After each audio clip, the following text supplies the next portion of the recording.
থাকে। যেমন সকালবেলা সব থেকে বেশি ঘুম পায় না, 4টে সাড়ে 4টের সময়টা, তাই তো মনে হয় একটু ঘুমিয়ে থাকে, কিন্তু এই সময় মঙ্গল আরতির সময় সকালবেলা মনে হয় একটু ঘুমোয়। আর বিশেষ করে গরমের দিনে সব থেকে বেশি ভোরের দিকটাতেই ঘুম বেশি হয়, বিশেষ করে বৃন্দাবনে। তার কারণ হচ্ছে যে এত গরম, আর ঠিক সেই সময় ডাং ডাং ডাং ডাং করে 4টে, এই ওট ওট ওট ওট, কেন? তো সেই জন্যই বলা হয় অলসতা হচ্ছে এমন একটা তমগুণ, যে তমগুণ আমাদের একটু সুযোগ দিলেই আমাদের খেতে দিলে শুতে চাই। তো কীভাবে এই অলসতা থেকে আমরা বিজয়প্রাপ্ত হব? যদি আমাদের খুব ভালো সাধনা থাকে। সাধনা মানে কি? ভক্তিবিনোদ ঠাকুর একজন ভক্তের জীবনকে 3 ভাগে, দিনটিকে 3 ভাগে ভাগ করেছেন। 3 8 24। তিনি 8 ঘন্টা বলছেন শরীরের জন্য দিতে, 8 ঘন্টা সেবা করতে, আর 8 ঘন্টা সাধনার জন্য দেওয়ার দিতে। সে 8 ঘন্টা সাধনার মধ্যে জপ, গ্রন্থ অধ্যয়ন, একে অপরের সঙ্গে আলোচনা, সেটা উনি করতে বলেছেন। সেজন্যে যেটা আমাদের সবথেকে বেশি দরকার, যদি আমাদের সাধনা স্ট্রং না হয় তাহলে আমরা কোনোদিন ভক্তিতে এগোতে পারবো না। শিল প্রভুপাদ যখন 70s শেষের দিকে তিনি যখন কুম্ভমেলায় যান, তো একদিন দেখছেন সবাই শুয়ে আছে, এত ঠান্ডা সবাই। আর প্রভুপাদও খুব অসুস্থ ছিলেন সেই সময়। হঠাৎ দেখছেন আওয়াজ, অনেক ভক্তরা, ওনার শিষ্য সমূহরা, ওনারা সবাই চমকে গেছেন যে প্রভুপাদ খাটে নেই। এখন 3:30 বাজে, ওই ঠান্ডা, আর টিউবওয়েল টেপার আর চান করার আওয়াজ আসছে।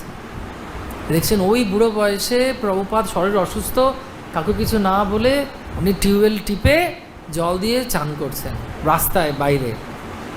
সবাই হই হই করে উঠেছে, প্রভুপাদ কী করছেন, প্রভুপাদ কী করছেন? বলছে আমাকে তোমাদেরকে দেখাতে হবে যে মঙ্গল আরতি আমাদের জীবনে কত দরকার আছে, মর্নিং প্রোগ্রাম, ভাগবতম ক্লাস আমাদের কত দরকার আছে।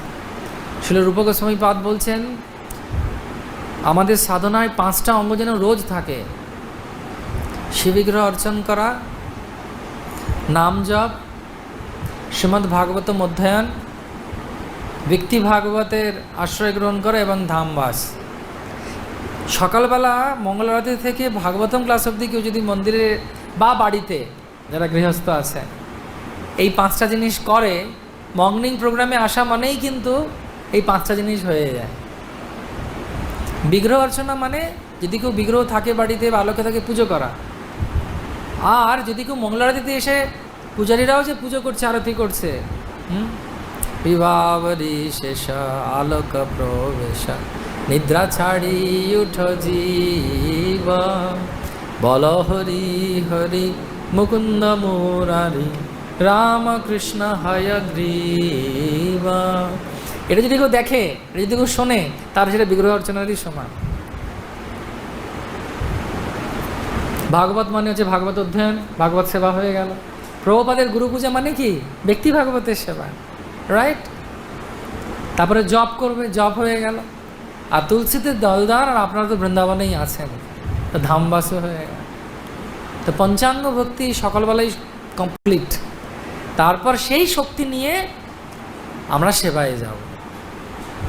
যদি আচরণ আমাদের ঠিক না থাকে, আচার মানে আমের আচার, লেবুর আচার নয়, আচার মানে